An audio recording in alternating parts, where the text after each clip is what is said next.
Hi, you're listening to Book Chat with author Vivian E. Moore.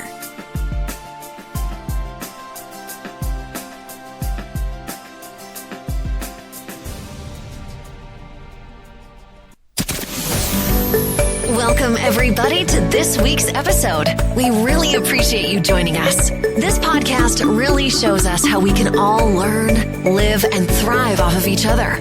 By sharing our knowledge through our conversations, we will impart some knowledge whilst learning ourselves how to progress even further. Here is your host.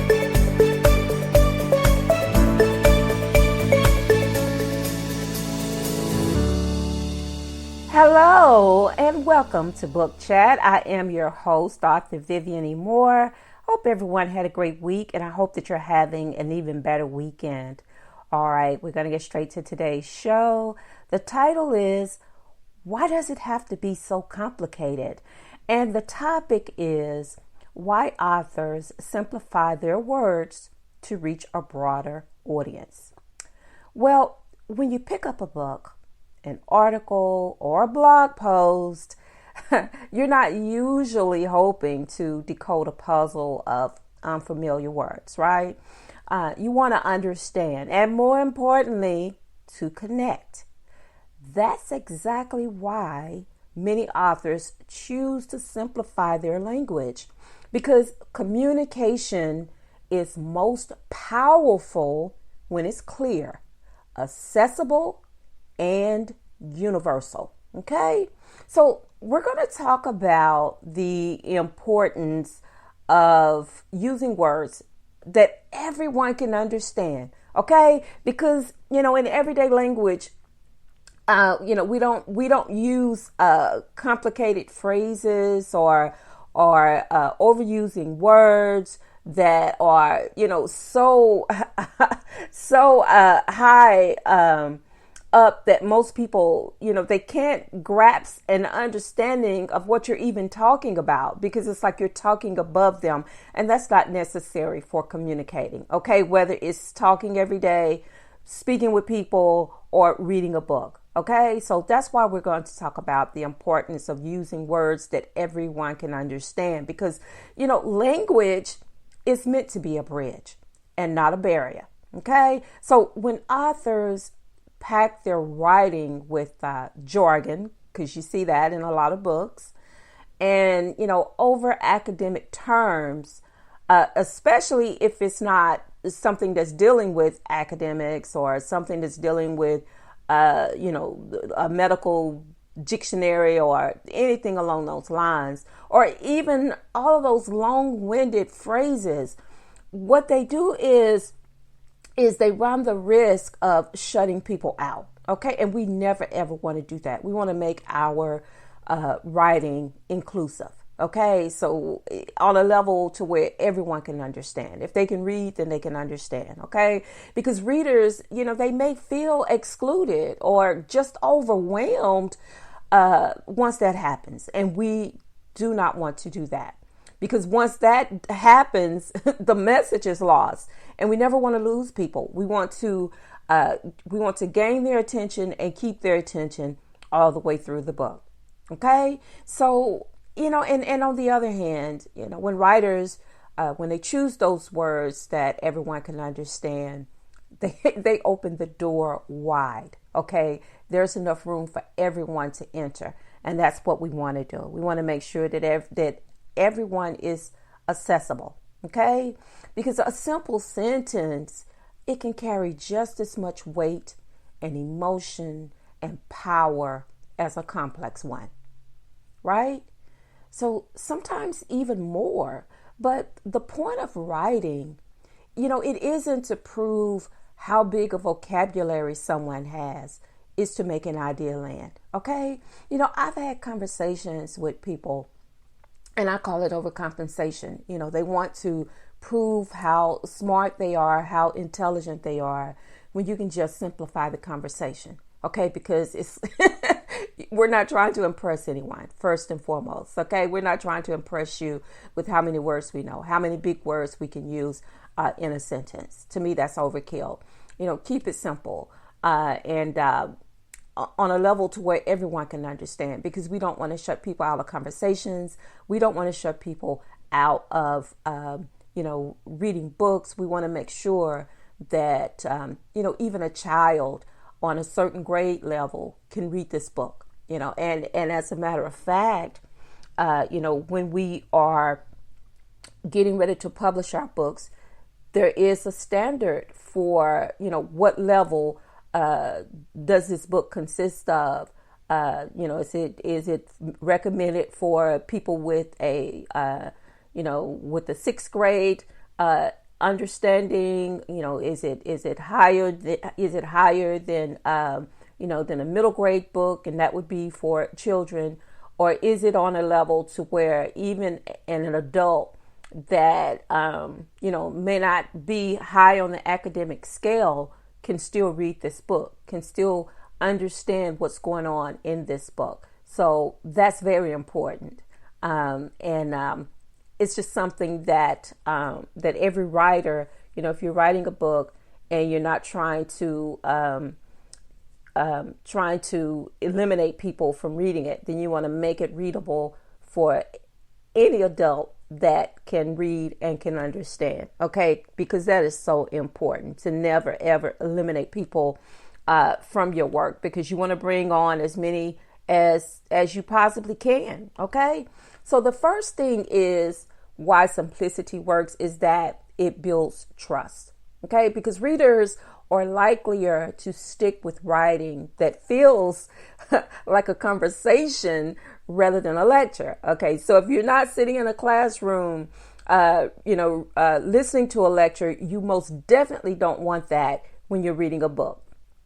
And the second thing is that it is inclusive. So we just talked about that, because, clear language, it ensures people from different backgrounds, ages, or education levels can still share the experience, because we never want to exclude anyone. We want to bring everyone on board so they can read our books, understand our books, depending on their age, because, there are age appropriate books that are out there.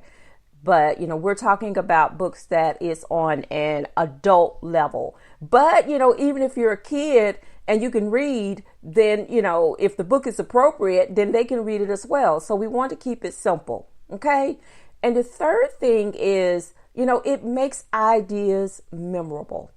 People, they remember those short, sharp, everyday words more than the dense technical ones. Okay. So if that isn't necessary in your writing, then why add it? Keep it simple for everyone so they can understand exactly what's going on, because it does matter. It really does matter. And the fourth thing is, it creates impact. We want to be impactful in all that we do. And, just think of some of history's most famous speeches. They are powerful because they are plain spoken. Okay.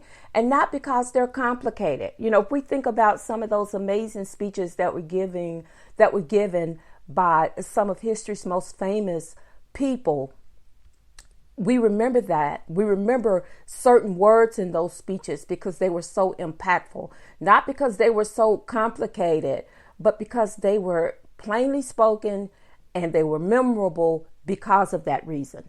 Okay, so that's what we want to do as writers. We want to make sure that that we keep it simple, that we keep the speech plain so everyone can understand. There is nothing that I hate more is a book with so many difficult words in it that maybe I get it, but then someone else may not get it, and I'm like, why are these words even being used when the story is not all that complicated? So why do you need all of these complicated words in a story that that is so simple? So I don't understand that. And I understand that as a writer you want to impress your audience, and that's okay. But impress them with how you're writing the story, the details of the story, the characters in the story. That's how you want to impress them. Not with using difficult words that they have to stop reading just to go look up, or Google it to see what it means. Okay.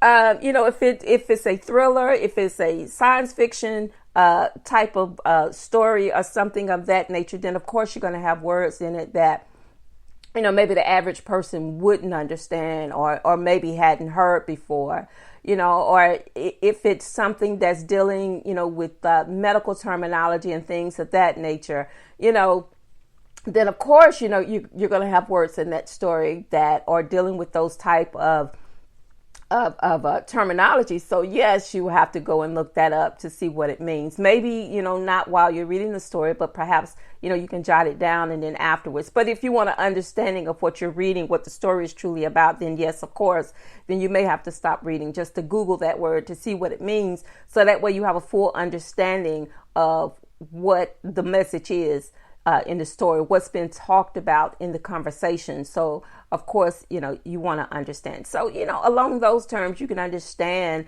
having technical words because we're reading a book that's dealing with, with a technical landscape. So that's supposed to be there. But if it's just if it's a romance novel, if it's fantasy or something like that, you don't have to have all of those complicated words mixed into the story just to show how, just how educated you are. Because guaranteed, if you are a great writer, the reader is going to get it without you having to add in all of those extra things just to make the story seem more, more powerful for you, but less enjoyable for the reader. And we never want to do that because we are writing, for the readers, because we want them to read what we write. Okay.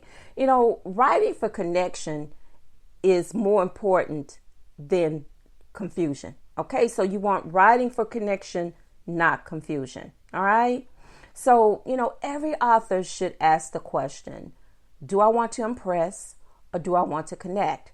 Because impressing someone with a complicated vocabulary, it may spark admiration, but connecting with someone through clear words, it creates understanding, empathy, and loyalty.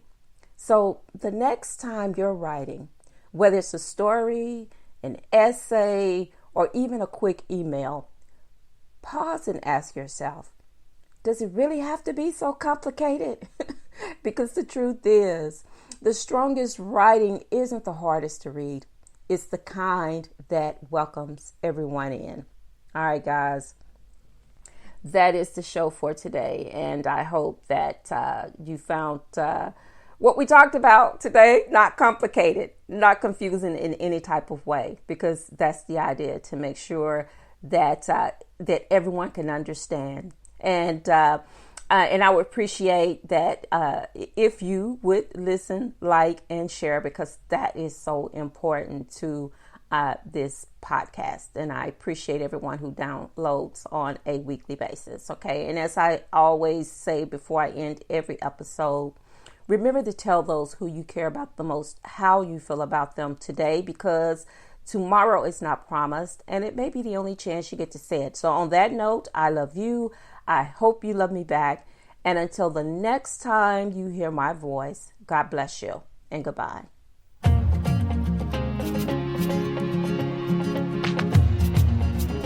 Loved what you've heard on this week's episode? Well, the answer is simple. It would mean the world to us if you could head over to iTunes and leave us a 5-star review and feedback. Spreading the word really is the best way to grow our podcast and achieve even greater things. Thank you.